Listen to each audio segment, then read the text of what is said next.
Na tai va, čia jau yra sublendintas sūrio mišinys, paskui jį kaitinsiu. Bet dabar pagalvojau, kaip ir pernai padarysiu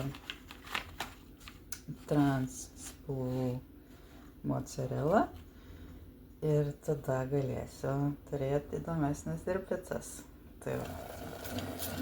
O čia dabar maišau jau paskutinį rutuliuką, jis bus baltas, žydras su rožiniu jautu. Na va, o kas dar reikalinga šitam sūriui mozzarellos, tai kur jį laikyti, nes tiek iškart, ypač vienas, pavyzdžiui, nesuvalgai. Tai pasidaryti galima tokį sūrų vandenį, kaip ir įprastos mozzarellos atveju iš pieno gamintos. Čia vegan, čia iš sojos pieno. Tai va, išmaišyti ir kai atšąla rutuliukai, jie kieti tampa ir sudėti juos. Viskas. Na ir va, kepsi picą dabar su juo.